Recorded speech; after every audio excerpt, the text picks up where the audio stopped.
দর্শক, এই মুহূর্তে আন্তর্জাতিক অপরাধ ট্রাইব্যুনালে আছেন বিশেষ প্রতিনিধি আহমেদ সারওয়ার। সরাসরি কথা বলবো তার সাথে। সারওয়ার, কিছুক্ষণ আগে আন্তর্জাতিক অপরাধ ট্রাইব্যুনালের চিফ প্রসিকিউটর তাজুল ইসলাম সাংবাদিকদের সাথে কথা বলেছেন। তিনি কি বলেছেন? আজকে আসলে ট্রাইব্যুনালে তিনটি বিষয়ে ট্রাইব্যুনালের সামনে ছিল। একটি হচ্ছে জুলাই আগস্ট হত্যাকাণ্ডে গাজীপুরে হৃদয় নামে একজনকে হত্যা করা হয়েছিল, সেই হত্যাকাণ্ডের একটি আবেদন ছিল। সেই হত্যাকাণ্ডের অন্যতম আসামি কনস্টেবল আকরাম, তাকে গ্রেপ্তার দেখানোর আবেদন করেছে এবং ট্রাইব্যুনালে হাজির করার আবেদন করা হয়েছিল। সেই আবেদনে ট্রাইব্যুনাল তাকে গ্রেপ্তার দেখিয়েছে। আকরাম অবশ্য অন্য মামলায় গ্রেপ্তার আছে, তাকে এই মানবতা বিরোধী অপরাধের এই মামলায় গ্রেপ্তার দেখিয়ে 20 জানুয়ারি ট্রাইব্যুনালে হাজির করতে বলা হয়েছে। আরেকটি আবেদন ছিল, সেটি হচ্ছে যাত্রাবাড়িতে একটি হত্যাকাণ্ডে এসি তানজিল, তাকেও আদালতে ট্রাইব্যুনালে হাজির করার নির্দেশনা চাওয়া হয়েছিল।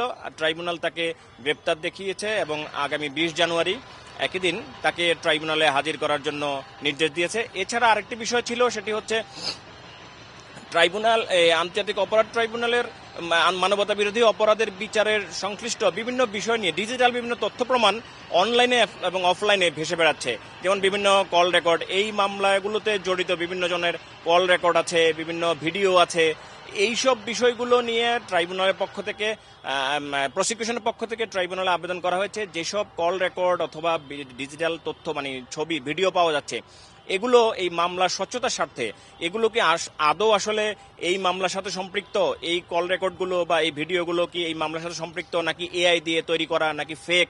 এই বিষয়গুলো আসলে প্রমাণ করা দরকার। এই যে স্বচ্ছতার স্বার্থে এগুলো দরকার। তখন ট্রাইব্যুনাল প্রসিকিউশন টিমকে বলেছেন যে এগুলো যে ফরেন্সিক ল্যাব আছে, এই ডিজিটাল তথ্যগুলো পরীক্ষা করার যে ফরেন্সিক ল্যাব আছে সিআইডি কে, সেগুলো দিয়ে এই তথ্যগুলো পরীক্ষা করিয়ে সত্যতা যাচাই করা দরকার যে আসলে এগুলোর সাথে সম্পৃক্ত কিনা, এই মামলার সাথে সম্পৃক্ত কিনা, বা এই আদেশ এই কথাবার্তাগুলো বা ভিডিওগুলো আসলে ফেক না জেনুইন, এগুলো একটু দেখতে বলেছে। এবং এগুলো যদি সত্যতা যাচাই করা যায়, যাচাই হয়, তাহলে সেগুলো এই মামলার আলামত হিসেবে গণ্য করা হবে।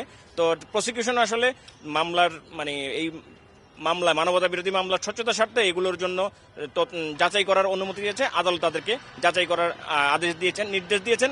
এটাই ট্রাইব্যুনাল আজকে আমাদেরকে জানিয়েছে। এছাড়া আবু সাইদের মামলা পরিবার এসেছিল ট্রাইব্যুনালে, সেটিও আমাদেরকে জানিয়েছেন। তারা একটা অভিযোগ দিয়ে গেছেন মানবতা বিরোধী অপরাধের।